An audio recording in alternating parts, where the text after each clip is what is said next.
Today's show is brought to you by Cotswolds Outdoor, Cross Bikes, Garmin, and Cumulus.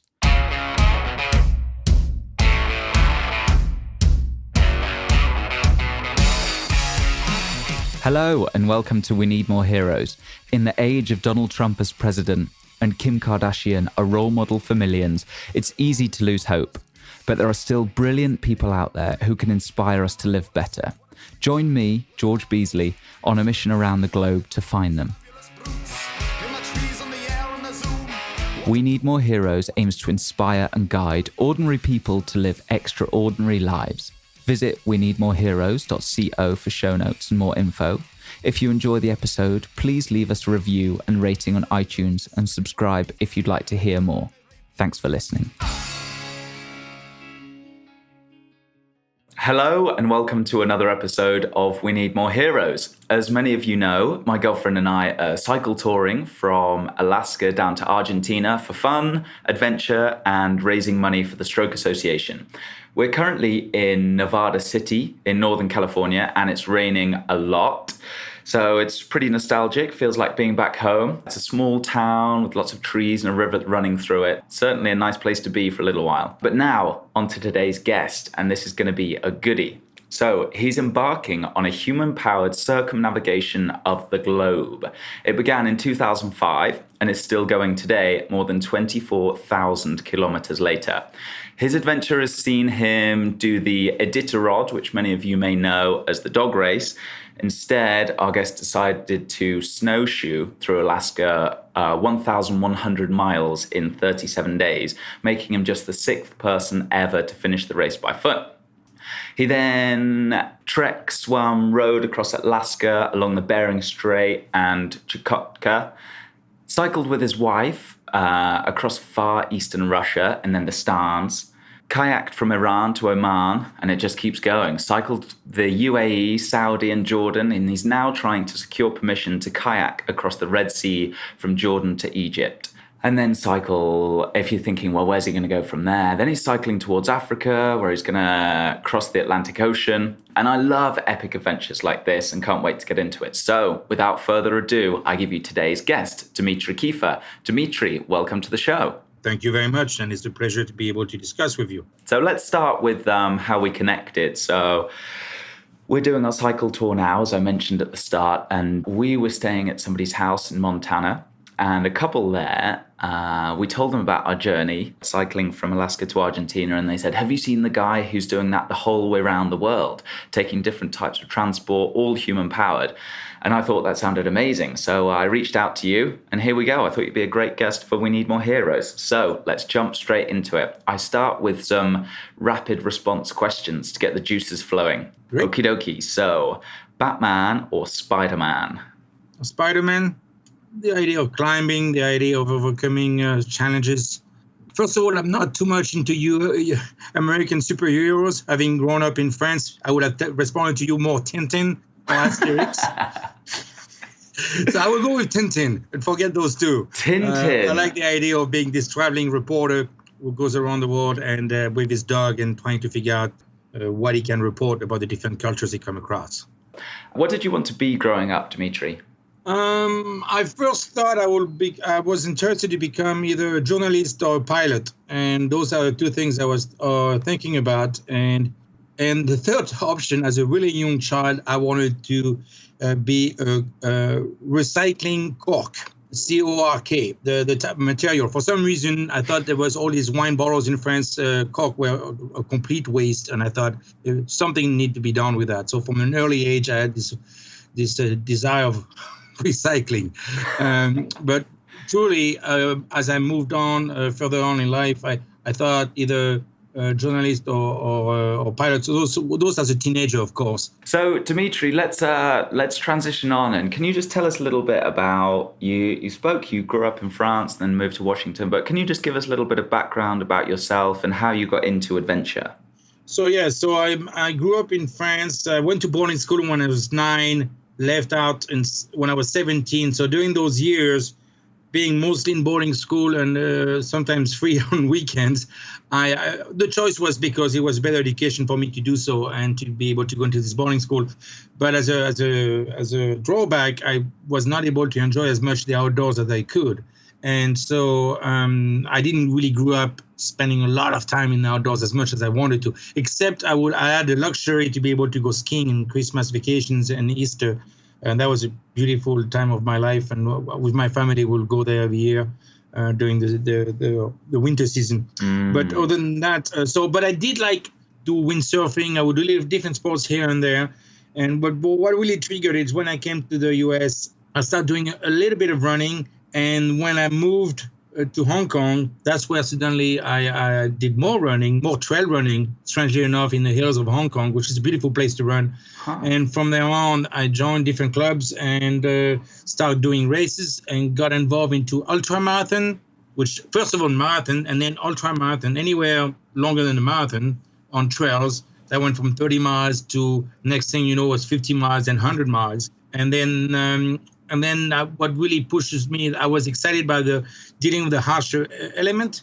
And so I was able to step up to doing races in the desert, in Niger, in Mauritania, in Tunisia, as well as in Alaska. So I was going from some of the warmest climates to the coldest one in Alaska, pulling a sled. And one thing led to another, and I really start to really enjoy that. I also did adventure racing, such as the Red Gauloise, which was the original adventure racing done by a team of 4, where you start together and you finish together. So you kayak, you cycle, you climb a mountain, you rollerblade, you row, you do all these events together, and you can go all the way up to 1,000 kilometers across Vietnam, for example. Yeah, adventure racing sounds so fun. I would love to give that a go. They do one in Borneo, and I was there. That was the first big abroad trip that I did outside of Europe and ignited this passion for travel. And the one that they did there was amazing. They race up Mount Kinabalu, which is over 4,000 meters, and then they do a big river raft, and it's through the jungle, and it just looked incredible. It looked so fun. I started doing those because I was what you call a weekend warrior. Because of my job in the software industry, I couldn't really take that much time off. So on the weekend, I would try to do as much as I could and get it out of my system. So either run 100 miler or another weekend we'll be doing one of those adventure races where in the same day you combine cross-country skiing, downhill skiing, kayaking, and cycling, for example. And so I was kind of amused by it, referring a little bit to sports for the ADD, where in one day you have to really combine all the sports, all the gear that you have. And it was more of a logistic nightmare than a physical challenge in a way. It was a physical challenge as well, but it was a mixture of both, I would say. And then I did one as well. I really enjoyed that one. And that was the longest I ever did as far as adventure racing, if you can call it that. It was the Freedom Challenge in South Africa, and I was the first non-South African to finish it. And that involved running the Comrades Marathon, then cycling across the entire country, and then finally doing a K1 canoe race in the Berg River near Cape Town. So that was a whole month of racing, and that was really beautiful. And that's part of the reason why I quit my job, because suddenly I had all those races I heard about that were either 2 weeks to 1 month long, and I could have never done them with my job. So I had to get out and do those and get out of my system. What sort of training were you doing for that when it's so cross-disciplinary? I'm not the best at training, I would say. I have a few friends in the expedition world like me who kind of hibernate, and once you get back on the road, you start getting into it. Although for the adventure racing, since they were pretty tight in time, you had to train for that.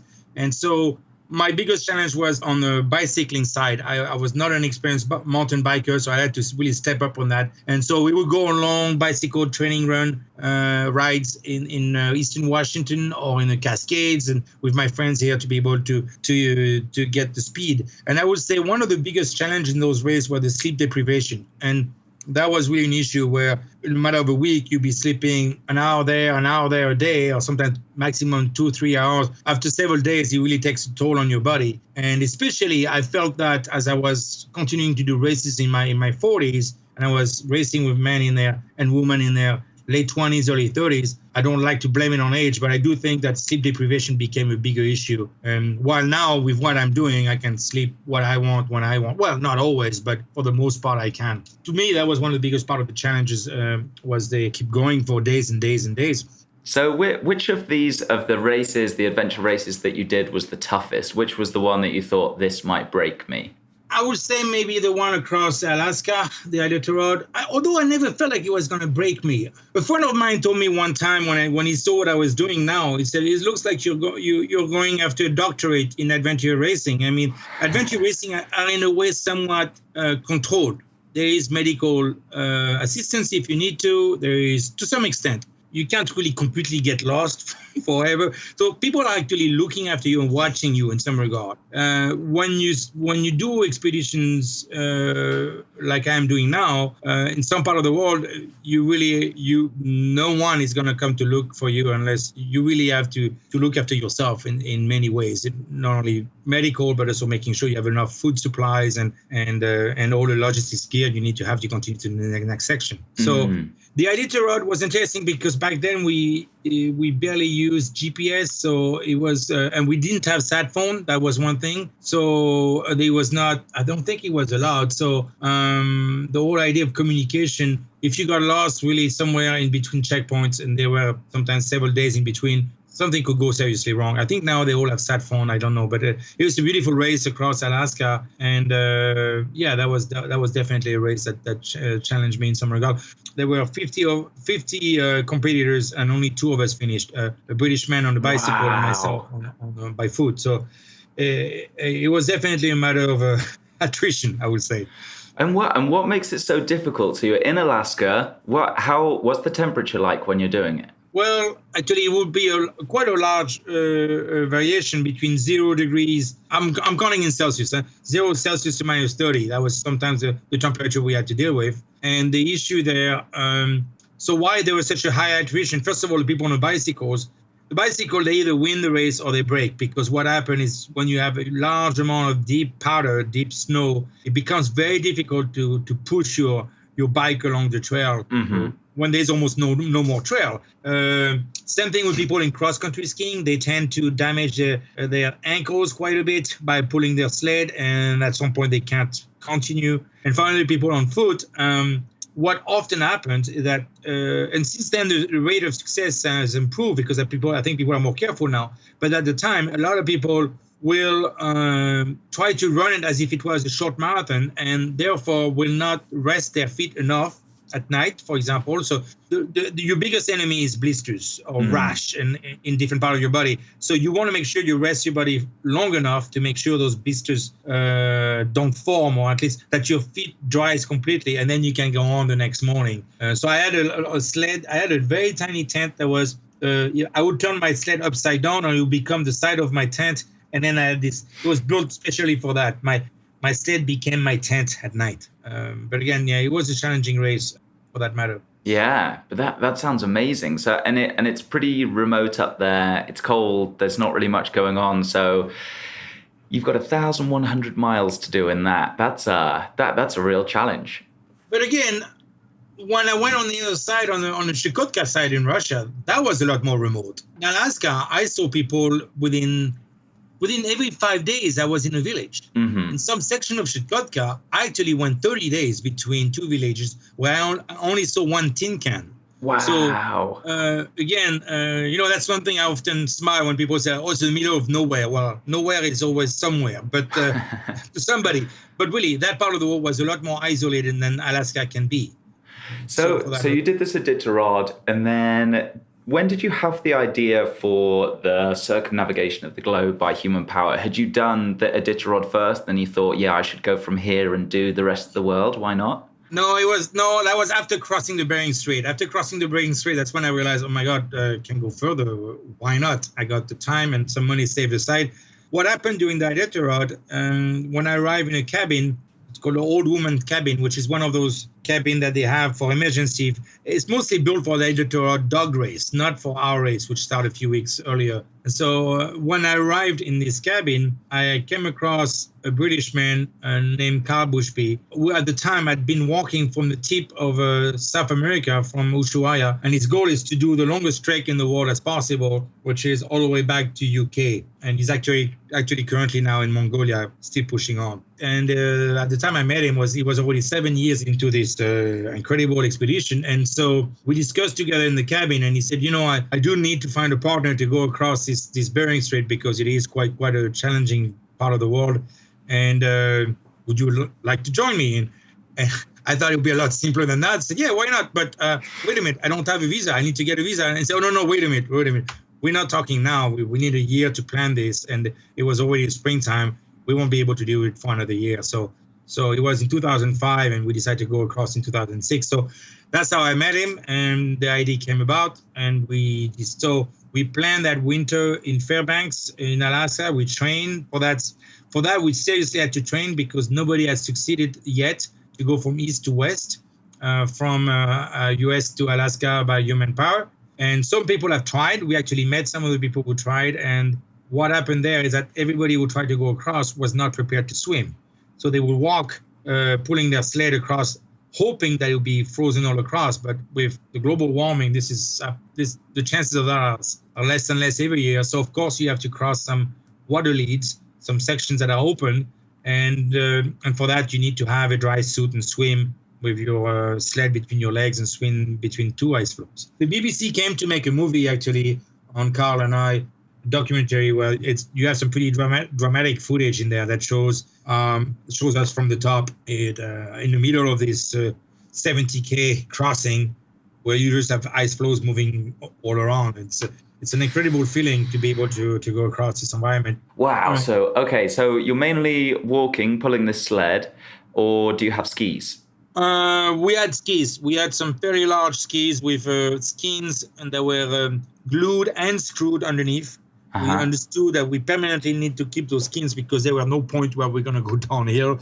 So we had those skins underneath our skis. We have fairly large sled. We actually lost one of the sled on the crossing, because the hardest thing is not just pulling your sled, it's going up and down across ice floes. I try to visualize it as if you were on a highway in Los Angeles, and suddenly you had 60 cars compiled with each other that had a major accident, and you would have to climb over that. And that is like this for 16 days. We had to climb over, and we would have to pull our sled over this, digging through the ice and carve some paths. And when we came to the other side, we would come down these giant ice floes, and the sled would crash onto the ice to the point where it finally one of the two sleds gave in, and was had a major gap in the middle underneath, and we had to get rid of it. And part of the recycling of me, I really do not like to leave anything behind ever. But in this case, that was the only option. And he went to the bottom of the Bering Strait. So I think now it's a beautiful core for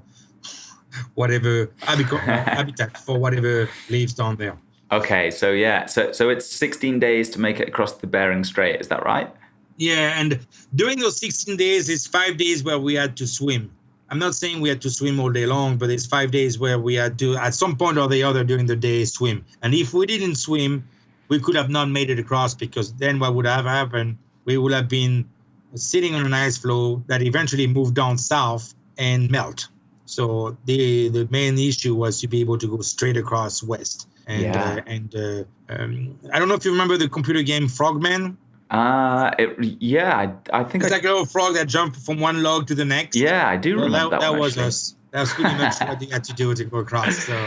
Wow, that must have been so cold swimming there. Were you doing some like Wim Hof technique stuff? Just Actually, it was colder outside than in the water, because the wind outside was a bigger problem than actually being in the water. I actually had suffered from a frostbite before going across the Bering Strait, so I was already aware of the issues we could face, and we were very careful with that. Some of the biggest challenge we had was, for example, our dry suits. How do you zip them and close them? The Vaseline we had to use Vaseline for the zippers, and to make sure that they would not freeze.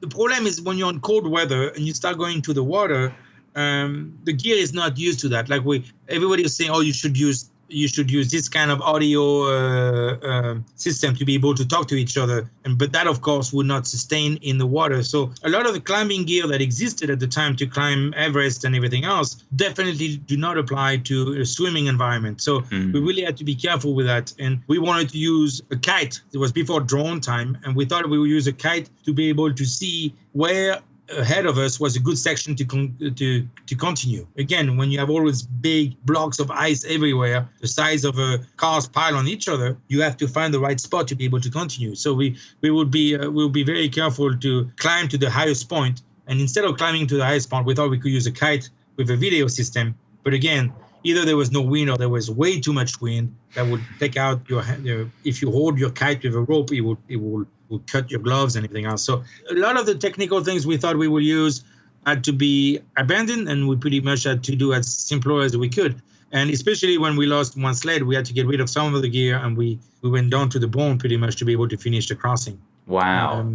What did you, I mean, I'm sure it sounds fairly dangerous and pretty crazy to do, given nobody else had done it as well, and just pretty tough. Was there a close call, or what was the closest call that you had there? Was there a moment when you thought, oh, this doesn't look good? The closest calls I've had was after Alone in Chukotka, but in this case, the only situation we had is when we start. Carl Bushby's father, Keith Bushby, was in England looking at ice satellite mapping, and it allows you to see online, even at the time in 2005, how solid is the ice close to the coast or it is not. And we start seeing the ice opening up with a 6 miles opening channel. We were not prepared to swim if you couldn't see the next chunk of ice ahead of us, because that was definitely not the safest thing to do. So we start being worried that we will not be able to make it on time. And we also were progressing very slowly because of these ice blocks that were bigger than we ever thought. So we started dumping. One day we thought we would abandon the sled altogether.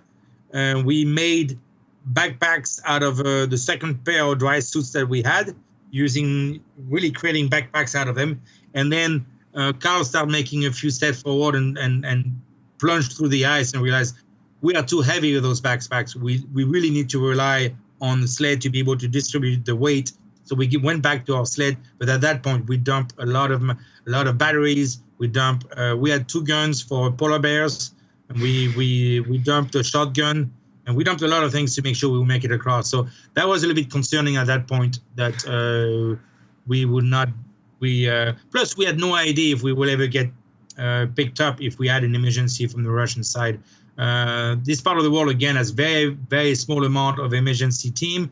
At the time, I think they only had 1 helicopter for the whole region. So the chance of us being rescued would have been very slim. So we really had to get ourselves out of there ourselves. So you came into Russia, and then you've progressed. How much would you say? A third of your trip so far, down to through the Stans and then to the sort of Middle East now? Yeah, I would say I tend to say 40%. But again, the reason why it took so long, if I may say so, is, first, doing 5,000 kilometers by foot, pulling a sled through Alaska and Russia was definitely not the easiest section. Plus, the Russians were only giving me 3 months at a time, so I had to wait the next year to continue. So that's why it took 5 winters to do that section. And then the cycling, we could have really chose a much easier route if we would have gone through Russia, through Europe, through Gibraltar, and then on to down to the west coast of Africa. But we were both very, very intrigued by going through the Stan. My wife is a Tatar, and so for her to cross Kyrgyzstan, Uzbekistan, Kazakhstan, even the Uyghur and the western part of China, it's like meeting long-lost cousins. So there was really a lot of affinity for us to cross that region, and it is a beautiful part of the world. Then after that, going through Iran was a challenge in itself. Iran was fine. I went under my French citizenship and to facilitate the crossing. I am dual citizen, French and American. As an American, I would have had to be escorted, so this is why I was there as a French. But the crossing from Iran to Oman it took about 2.5 months of paper chasing to be able to get all the permissions to finally be able to do that crossing. And because, again, apparently I was the first one to do that. And when there's no rules established, it becomes a lot more complicated to get the permission because nobody has any clue of what needs to be done. And you have to deal with 7 or 8 ministries and to be able to do so. Wow. So it sounds like that was a challenge in itself. Just you getting permissions and visas and all that kind of stuff seems to occupy a lot of the time spent on the trip. Yeah, so I would say, so some friends who are in the same field are actually referring this. They say it's pretty much my expertise now. We all have our own kind of expertise, but mine is more of the dealing with the diplomatic quagmire. I mean, I would not say diplomatic. I would say just the bureaucracy quagmire to get the permits. Because between Iran, Saudi Arabia was also a challenge. It took me almost a year to get the permission to cycle across. I know less than 5 people who have done that in the last 20 years, 3 cyclists and one by foot. And it all took them a very long time to get the permissions. And finally, now I'm having the same issue in Egypt. I forecast the next 4 countries to be challenging for the same reason: Egypt, Sudan, Ethiopia, and Kenya. And then after that, it should be fine. A lot of people tend to be surprised by that. They will say, Egypt? How can Egypt be complicated? A lot of tourists go there.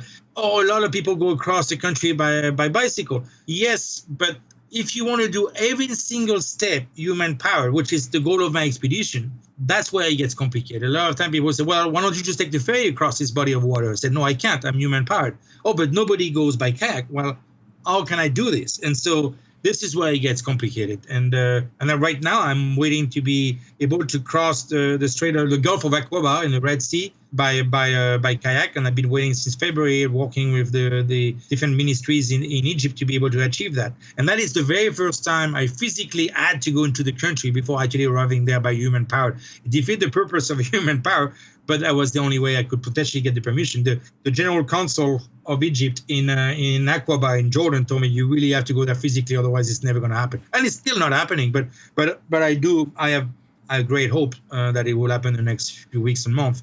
The reason why some of those countries finally give me the permission is when they see the legacy. If I just said, that was the case in Saudi Arabia. If I said, I just want to cross the kingdom of Saudi Arabia by bicycle, that would have been denied. When they saw that I've done already 20,000 kilometers on this expedition, they don't really want to be the country that stopped me.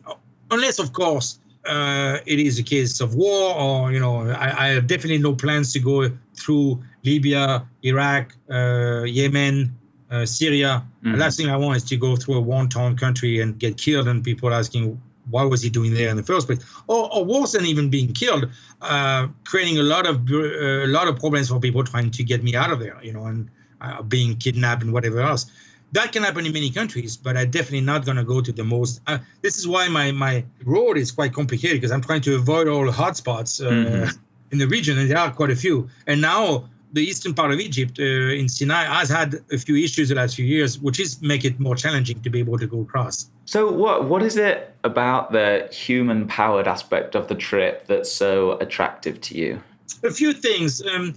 When you arrive in a village, in a remote part of Chukotka in Russia, for example, when you arrive in a village pulling a sled, the response is very different towards you versus if you came on a snowmobile or in a 4x4. People are a lot more curious and they're more inviting, I would think. And from what I understand, they don't view you necessarily as a rich tourist, but more as a Russian. Actually, they have different words. They will use the word traveler instead of tourist for me, because they will be like intrigued. How is this guy? Where do you come from? I mean, none of us go more than 2 hours in the countryside by cross-country skiing. You come from the next village, which is 300 kilometers. How did you manage all this? So it opens doors, and same goes for cycling. The good thing about cycling, you go at a speed, as you know yourself doing your own expedition, you go at a speed that is not too slow and not too fast. You still are able to see things, discover things along the way. But going by foot, as I experienced in the past, is incredibly slow. And I have a lot of admiration for people who only do expedition by foot, because that is mind-boggling to me. Furthermore, on a bicycle, you can escape mosquitoes. You get a bit of fresh air, a little bit. By foot, you don't escape anything. You're in the middle of it. And the other thing, by foot, you have to plan very carefully your route through some countries. Like Turkmenistan, if they gave you only 5 days, not really feasible by foot. You have to figure, it's 500 kilometers. So you need to think of these matters. And that was a big issue in Saudi Arabia. They only wanted to give me a 3 days transit visa. And I had to go across 2,500 kilometers. And I said, this is not feasible. And I finally was able to get a 40 days visa. And actually, when I left the country, they were very puzzled that I got that in the first place. So, but again, it's what I needed to be able to do the expedition. So, absolutely, yeah. I've really noticed that human power is, well, firstly, I would love to do a walking expedition one day, but cycling for now is just working really well. It's the first trip that we've done. And like you say, we would just cycle through somewhere fairly remote in the Yukon, and then there'd just be a cabin in the middle of nowhere, and they just sort of look at you and raise their eyebrows with this strange look, just thinking like, what are you guys doing out here on a bicycle? And it always starts a conversation and people are interested. And it's meant that we've met so many more people than we would have if we were on motorbikes, and there's no physical barrier between you and people or you and nature and animals. So it definitely feels like a great way to travel. I've certainly much preferred it, I think, than I would have if we'd have traveled with anything motorized. On the other side, in countries where you don't have too many tourists, or the tourists would tend to stay in very specific points, it creates an environment where you're extremely vulnerable. You are in a way an ambassador of your country, so you can't be rude. If somebody asks you to stop to take a picture, you have to stop, even if it's the 10th time in the same hour. And that was the case in Iran. In Iran, there was an incredible amount of attention because they don't see too many foreign cyclists going across the country, let alone a woman. So they were a bit puzzled by all this, and they would stop us to take pictures. And same in Saudi Arabia was so the same thing. And again, on a motorcycle, I could have escaped all this, but in this case, you are in it, and which means also you have great surprise. They invite you to their house. They give you an incredible amount of gifts, an incredible amount of food, and you have a great contact, especially in a country where hospitality is a pride. It's a very important matter to them. Uzbekistan, Tajikistan, Iran, those countries are extremely inviting, and those are some of the best countries to do by bicycle, I would say. And what about Russia? They have this, I mean, given their culture, and they were sort of isolationist literally from the rest of Europe and the rest of the world, and that's sort of has been portrayed in their culture now. I noticed in Belgrade, they don't smile at strangers. I know that's Serbia, but it's still ex-USSR. And I'm interested as to how you were met and how comfortable you felt with the Russians there. I mean, you have a Russian grandmother, but what was your experience like? And your name's Dimitri, yes, so gets you one step closer. And you have to remember, when we first arrived in Russia, we actually were detained for 55 days because we had Russian visas, but we didn't have a specific permit for that region, which we were not aware at the time. So my relationship with Russia to start with was a bit rocky, I would say. But that went well after that. We went through trials, and it was never a matter of money. It was more of a matter of bureaucracy. I mean, again, how do we deal with guys who arrive by? We have laws to define crossing our borders by boat on water, by foot on land, but nothing by foot on water. And that was really confusing to them and created a lot of issues. So that's why we went through this issue. But after that, the relationship changed completely, and to the point where we were invited to present in schools along the way. And so I would say my first experience was with the very far east part of Russia, which is actually part of Asia, and the population there is a mix of locals. So you would have local either Chukchi or Koryak or Evenki, which I would say would be equivalent of Native Americans in the US or First Nations in Canada.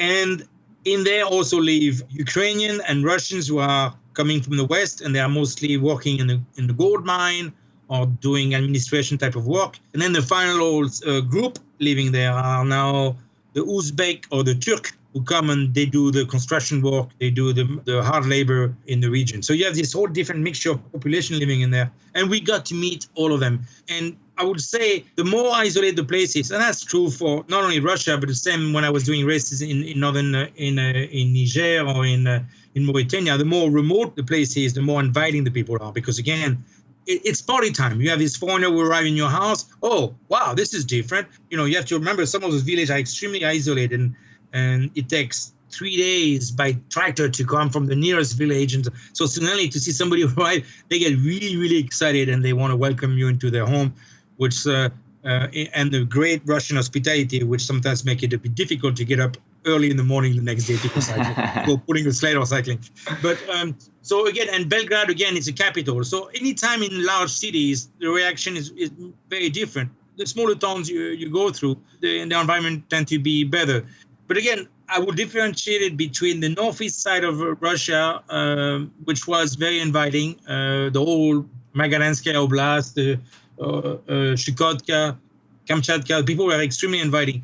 When I arrived further south, closer to the Chinese border in Zabaika Krai, it was a different environment. It was a different, a poorer environment, and a lot of depression, a lot of alcoholism in that part of the country, a lot of jails. So you will have people coming out of jails with not much of a future in life ahead of them. And the idea of targeting a foreigner on the road was not necessarily such a bad idea to them. So I had to be a lot more careful in that region. There were actually 5 foreigners who were either killed or badly injured over the 5 years before me going through that region. But again, I want to differentiate that. That was a very specific part of Russia. Most of the rest of Russia I went across was extremely inviting and was great. But again, along the main highway, we would hide our campsite at night. At night, that's true for many countries, you still have to be very careful. Now, when you bicycle through Canada and through Alaska, that's actually a pretty pristine part of the world. Same with Mongolia, or you most of the time are quite safe. And I was listening to one of your interviews where you mentioned you were able to do campfires every night. I wish I could do that everywhere, but a lot of the time, when night comes, you pretty much have to make yourself invisible as much as you can. Either that or sleep in somebody's home. But other than that, you have to be somewhat careful in some regions. It's certainly made it easy to start in Alaska, and we thought people are generally pretty friendly, and the culture is not too dissimilar than ours, America versus still the Anglo culture. And I think there's also an element of the people who live in places like that are very tough to live in, and there's very few people. They're used to cooperating and helping others. They're used to cooperating with them. And sometimes if you're out in these harsh environments, if something breaks or you run out of fuel or you can't get your car going or something happens, then you really rely on other people around you. Whereas when you're in a city, people are so separated and you really don't require help from anyone else ever. So I think that's part of the puzzle as well as to why people have been so friendly to us when we've been in the Yukon and remote parts of Alaska, but then we've come to big cities like LA. And we thought, well, there's so many people here, it'll be really easy to find a place to stay.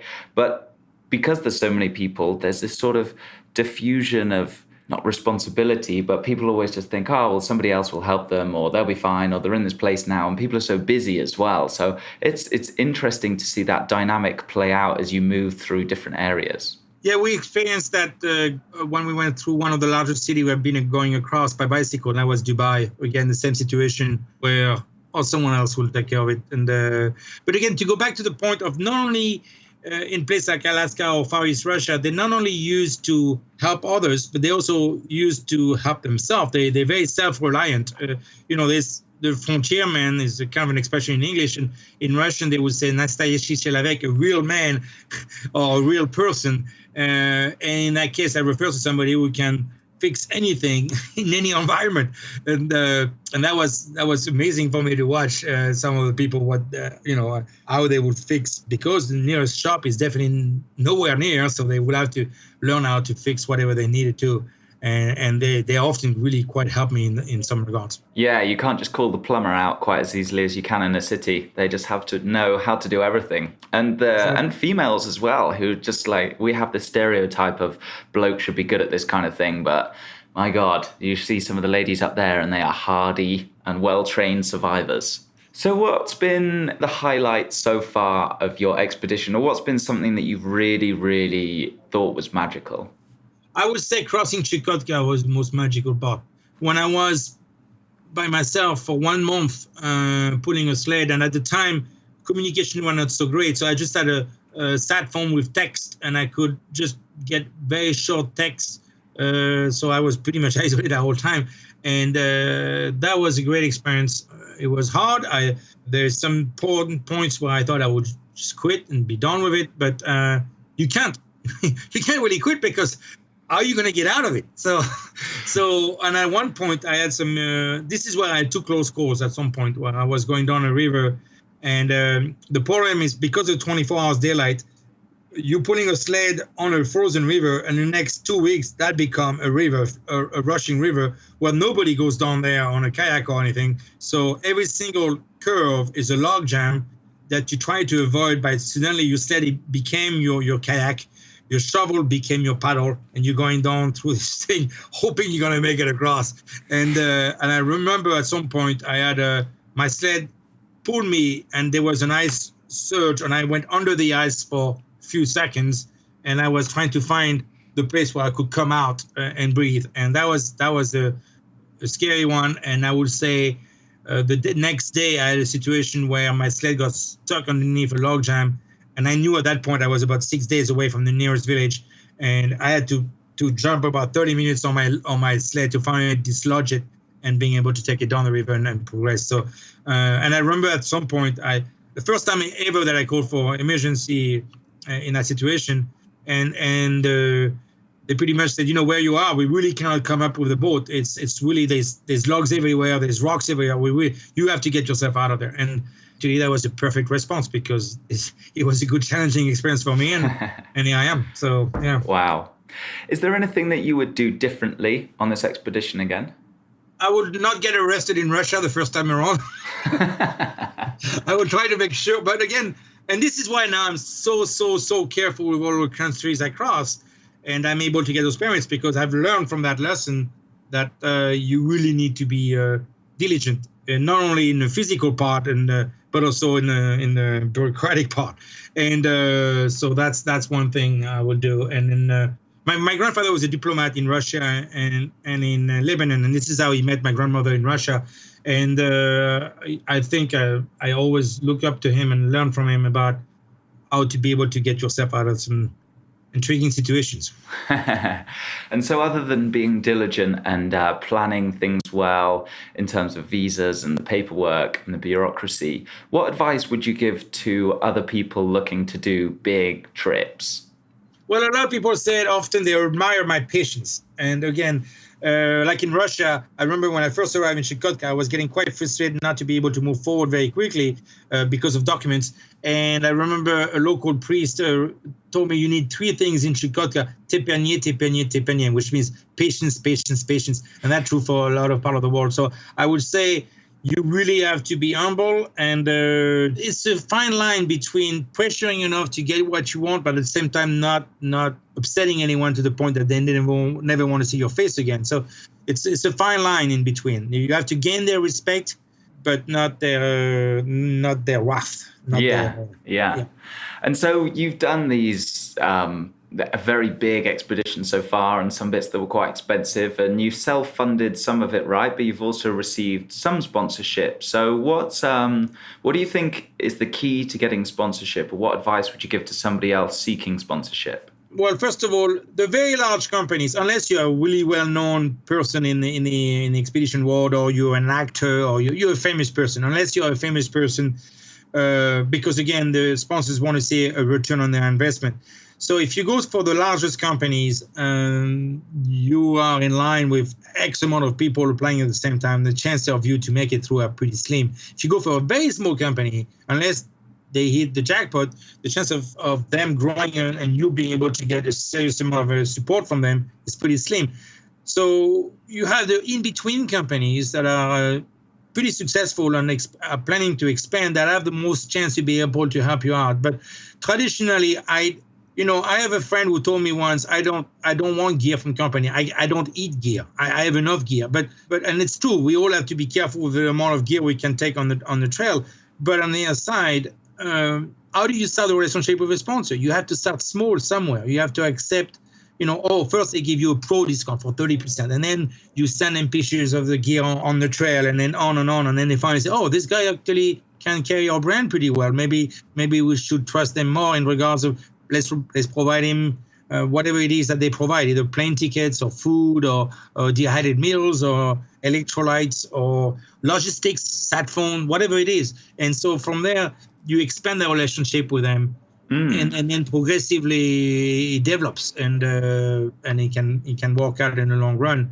Yeah, I think that's great advice. A lot of people, we all want things for free if possible, or a discount. But you can spend so much time and stress and agonizing over trying to get sponsorship. But ultimately, it comes down to there's a lot of people chasing after very few amount of sponsorships that are given out. So if you're doing a small trip and if there's any way that you can pay for it yourself, I would recommend just on this trip alone, trying to do it yourself.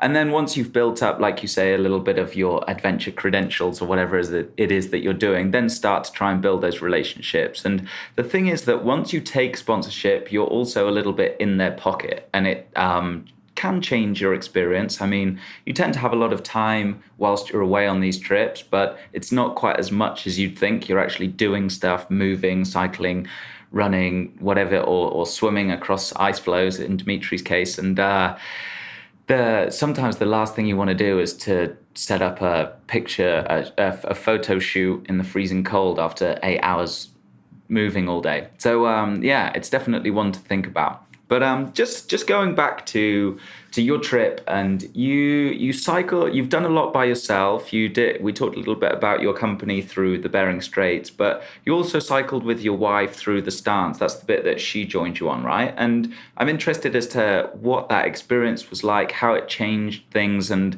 whether your relationship with her changed at all. Or can you just talk a little bit about that? We started cycling actually in Far East Russia. The very first kilometer of cycling I did on expedition was with her. She joined me in Omsukchan, which is the end of the road towards Magadan. And from there, we cycled all the way down to Yakutsk. So we did the first 2,000 kilometers together. So we had been together at the time for a few years already, but and she had no desire to go and join me pulling a sled, because being Russian, she knew exactly what -30 feels like outside, and have no reason to no desire to sleep in a tent for that. So she was smart enough to say, no, I will skip that, but I will join you for the cycling. And the first 2,000 were pretty rough, because it's gravel road. It's called the Road of Bones in Far East Russia, and it's just mud and rocks, and it's definitely not a pleasure ride to start with, but it was also very good. And we, from the nature point of view and from the people we met along the way, it was more of the most isolated part. We cycled together, and it was a great experience to share that together. And progressively she realized, she didn't come from a cycling background, but she was definitely used to do labor work with her family, whether it is to take care of their garden or whatever else in the region. So the cycling was something that she gained the skills progressively, and sometimes she had to skip some regions because she had some problem with her knee, but that was the case in Mongolia, so the first section of Mongolia, the last section of Mongolia, I should say. But other than that, no, it has been very good. So, and of course, the relationship with people change. When you're alone, you're more approachable, but also as a couple, especially in Middle Eastern countries or in Soviet countries, ex-Soviet countries, the fact that she spoke Russian and Tatar, which is a similar language to the other language I mentioned earlier, allowed us to be more closer to the people that we came across. And for example, in Tajikistan, from time to time, we will hear from the Pamir minority. They say, "Oh, we miss you, Russians. We want you to be back here." So sometimes they would think of her as a Russian. Sometimes they would think of her as a Tatar. It was interesting to see that. Tatars are 10 million population within Russia. And they're an ethnic Mongolian group, is that right? Yeah. But and Muslim, but quite moderate Muslim, I would say, because they were exposed to 70 years of Soviet time where nobody had any religion whatsoever. So for them, it's more they're rediscovering their roots in a way now more than ever before. So I've met quite a few Muslims in Tatarstan, in Uzbekistan, in Kyrgyzstan, who also drink alcohol. So they combine their different backgrounds together. Mm-hmm. Yeah. So just switching gears a little bit, what do you do for fun other than adventure and adventure racing and this kind of stuff? A few things, actually too many things, and that's a problem. But I very much enjoy movies, films. Tend to enjoy, European movies, or what you call art house movies, or documentaries. I devour a lot of the documentaries, and when I'm back in Seattle, I really enjoy being able to go to movie theater while they're still here. And so I do that. We also enjoy having guests and cooking quite a bit.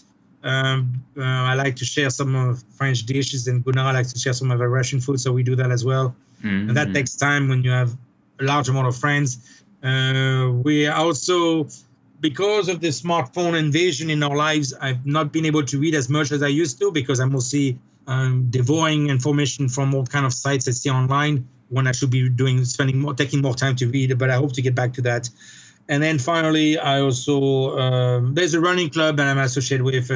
It's more social, and I'm quite involved with that when I'm back at home in Seattle with my friends. Do you have any favorite documentaries? The one that comes to my mind will be the last few that I've seen that have really impacted me. The last one that really impacted me was called River Blue.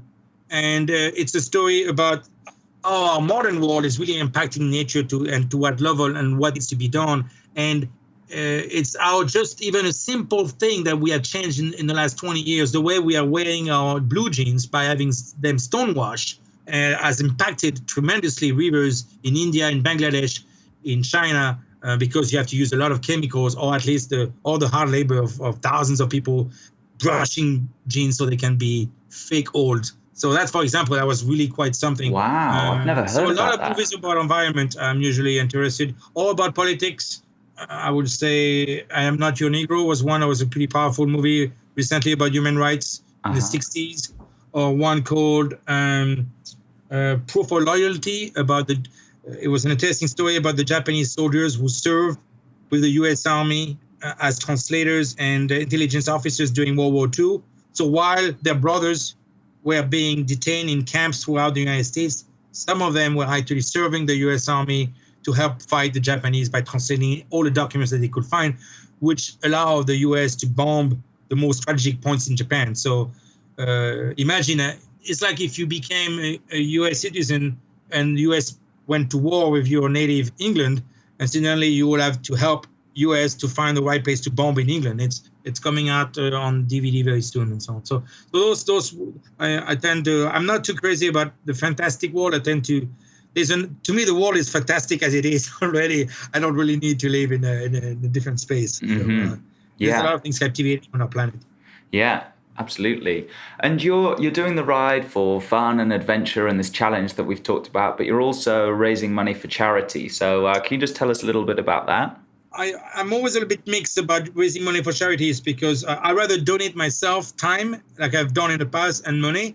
But all what I do is I tell people, here are the sites of companies of NGOs that you want to support, just as IRC, who helps the refugees when they arrive in the new countries, how they can settle, and we settle and help them find housing and jobs so they can really get up to speed in the next few.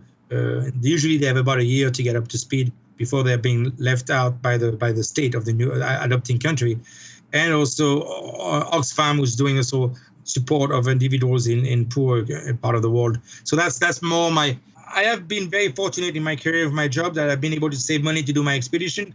I don't want to be in a situation where I'm asking people to fund 3/4 of my expedition so I can give a quarter to a charity, if you follow what I'm saying. Mm-hmm. So I'm just recommending people to, of course, to support charities, but I'm not doing this in the name of a charity at this stage. Maybe it will change in the future. But if anything, the reason why I'm doing this and crossing those countries is more the selfish goal that I've really quite enjoyed, but also it's to show that it is possible.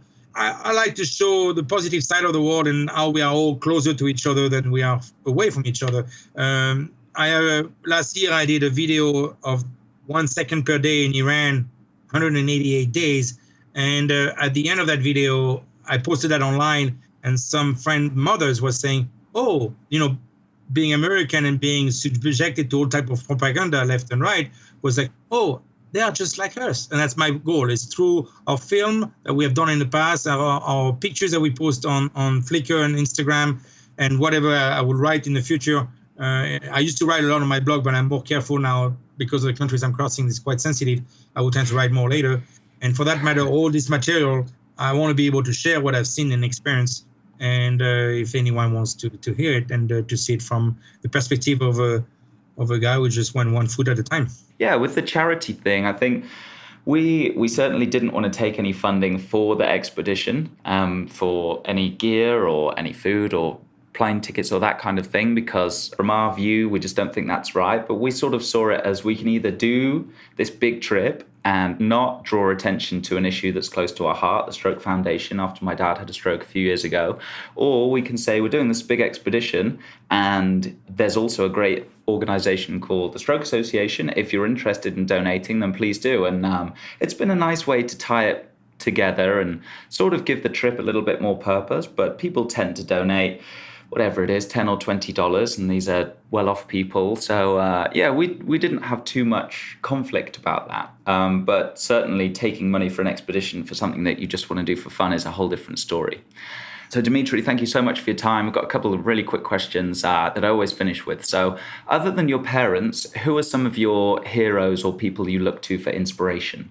I mentioned my grandfather earlier as a diplomat, was a fascinating man, a very quiet man, but quite effective in his role in Russia right after the revolution, and then later on in Lebanon in the 30s, which was also a tumultuous time.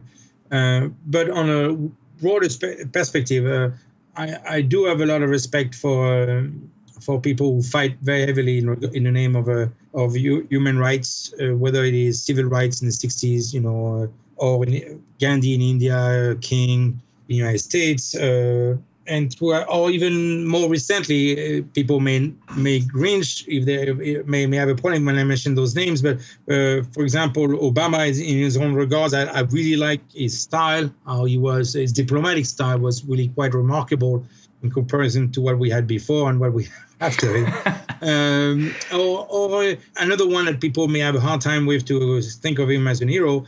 I would say Bill Gates is quite an interesting character. Yes, he's the wealthiest man in the world, but nobody is forcing him to donate the amount of money that he has donated and pushing his buddies, such as Warren Buffett, to do the same.